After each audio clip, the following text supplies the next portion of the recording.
Okay, this undercover racist didn't really know what she was getting into. She tried to check this girl while shopping, and this is what happened.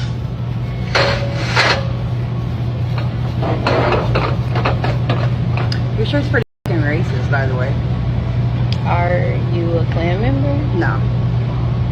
Then why would you be offended? Because it's just offensive. To who?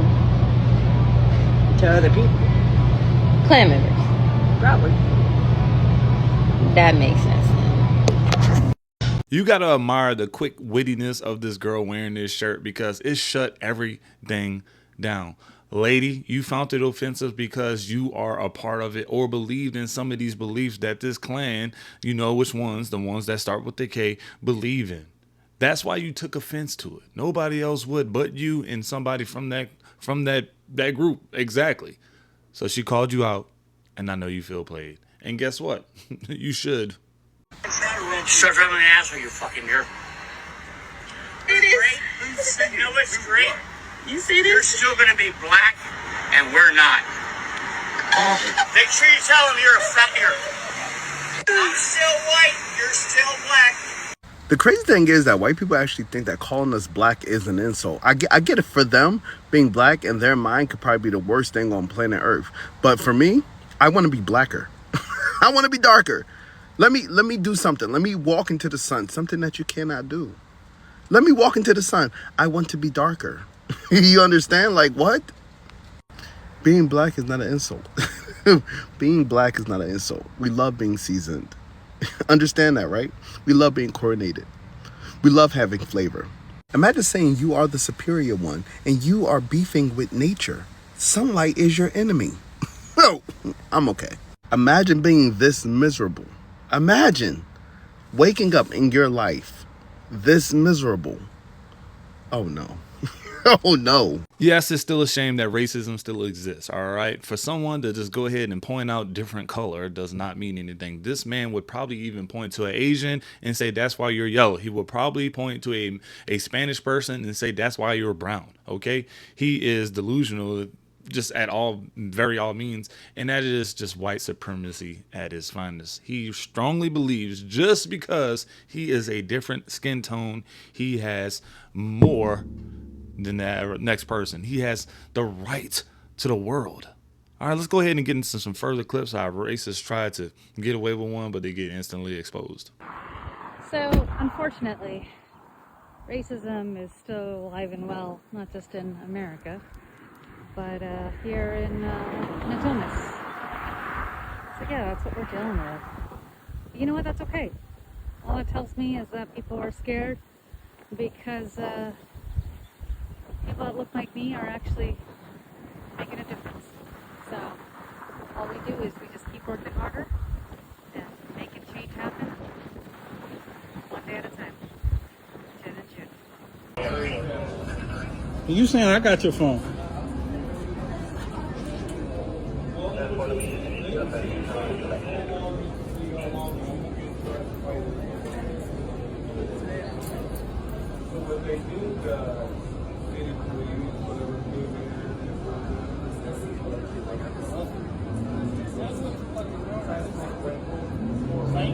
Like, what do you think you seen me at?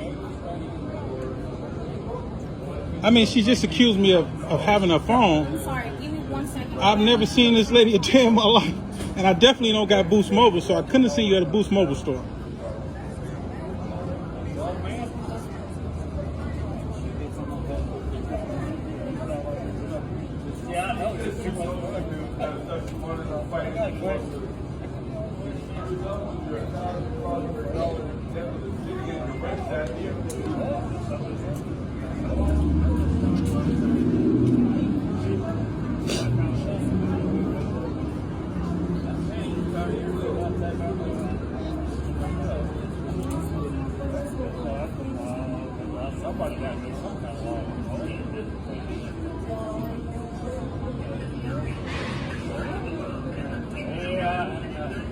My brother got it.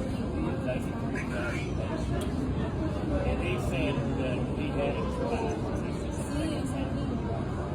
He said he thought it was Well, bad. Said I got her phone. I've never seen a lady a day in my life. Racists will make exceptions to their racism. I'm mixed, black and white, and I was raised by my white family, and several of my family members are racist. No, not all of my white family members are racist. However, there are a large number of them that are racist. They'll never admit it, but they are, just like most racists. And one of the reasons that they'll use to justify the fact that they're not racist is their love for me and my siblings, or their black friends, or the black people that they choose to date romantically. So I was 5 or 6, and kids, we all used to play with everybody in the neighborhood. So we're outside playing, we're doing our thing in my great-grandparents' yard. I go inside to get me a drink of water, and my pawpaw, that's what I call him, my pawpaw looks at me and he says, "Get them ninjas, hard ERs, out of my yard." Mind you, I'm a child. That was my first time ever hearing that word. And I was so confused. I said, "Papa, what's a hard ER?" I remember my mama, his wife, she would say, she was the sweetest lady ever. However, she was complicit in it. She said, "Don't worry about it. You just go outside and play. Don't worry about that." So I went outside. I went back outside with my friends and I said, "Y'all, my papa said we got to get out of his yard." So we all went over to the neighbor's house. I did not understand until I was older and started reflecting and looking back just how fucked up that was. And y'all, that's just one story of many. Now that I'm older, I reflect on so much, and I'm sorry. I'm on my healing journey. I'm trying my damnedest. But I know there's a lot of y'all that resonate with this same exact thing. If y'all want to tell y'all stories, I would love to hear them. I would love to talk about it. Some shared experiences. Yo, I'm telling y'all, y'all don't understand just how deep racism cuts. Especially from people who love you and make you exceptions to their hatred. And I'm having the toughest time as an adult navigating that side of my family. I will be discussing this topic a lot more because it is time for me to heal from some shit. And I have stayed quiet on it for so long because I did not want those people who claim to love me unconditionally to feel any type of way. And you know what? It's my fucking truth. It's my truth, my lived experiences. I will speak on it because it's real shit that happens every day. So I haven't talked about this yet because, number one, I was processing it, and number two, it wasn't like overtly racist. Well, it was, but it wasn't like the N-word, you know what I'm saying? So I was like, do I talk about it? Do I not talk about it? My work knows about it. I've already filed a report, blah, blah, blah, blah. But I felt like I just needed to say this because I think we need to understand truly what the state of the world is right now. Not that it has been any different ever, but I just think that people are getting way too comfortable and they need to be handled. I'm a librarian, and while I was at work, sometimes we get deliveries and sometimes I work in the front, especially if the front desk person is not there. I was working in the front. We got a delivery. I'm checking in books, as librarians do, minding my own business. I was polite. It's customer service. I said hello, went back to my business. He asked me for the name for the delivery. I said, "Oh, my name's Amber." Went back to checking in books. He said, "You don't look like an Amber." I said, "Oh." Went back to minding my business, checking in books. He goes, "You know what you look like?" I said, "Nothing." He continued with, "You look like a Felicia Aisha Hernandez. I said, at this point, he can see that I'm uncomfortable and deeply confused. 'Cause, huh? And he goes, "Oh, what was the name for the delivery again? Alicia?" I said, "My name's Amber." "You know my name's Amber because you told me I don't look like an Amber." And that's what sparked this whole weird, racially motivated incident in the first place. At which point I said, it's Amber. And he goes, you know I was just kidding. And I was like, and he walked out. I felt so deeply triggered and uncomfortable. I went to the back. My boss comes back from the bathroom. That's why nobody was around. My boss was in the bathroom. She comes back from the bathroom and I said, something really uncomfortable just happened to me. As I'm telling her this, I'm crying because what the fuck was that? I was minding my own business, living my life, and then that comes to my front door.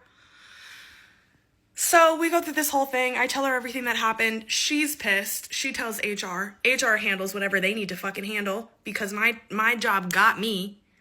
He's no longer allowed back on the property, and if he comes back on the property trying to speak to me or anybody else, we are to call the police. But regardless, what the fuck in anybody's mind makes them feel the need to say or do anything like that? And you're playing it off as a joke because you think that you're gonna just get away with that shit. And that shit's not fucking funny. If I wasn't at work, if I didn't love my job and I wasn't worried about the potential to lose my job, I would have said significantly more and I would have created a large problem for that man in that public place. I can guarantee you that, but I love my job and I love my boss and I love the people that work at my job, and I was not about to risk what was going on at my job for me in order to put that man in his place. But I'm letting you know that these people are everywhere. And if you have a good supportive job like I do, please do not bottle these things. Tell your boss, tell your HR, tell the people that need to be called. My friend was on the phone with UPS filing a complaint. They talked to him personally. Tell whoever the F you need to tell that this person made you uncomfortable. Racists do not deserve to be made to feel comfortable for saying stupid, racist ass shit. Thank you for coming to my TED Talk. I just want to say this is not my first instance with racism, obviously, but I just felt really uncomfortable and I felt like I needed to talk about it. We then got to the end of the video, and the thing that she said that is, this is not my first time dealing with racism. Isn't it crazy that we have to live in a world where hopefully we don't have to have reoccurring incidences or problems throughout the day? Like, you literally have to worry about opening your door, stepping out, and dealing with some funky ass bullshit like racism every day of your life. It's crazy, guys. But go ahead and like the video, comment, and subscribe if you haven't. I'll see you in the next one.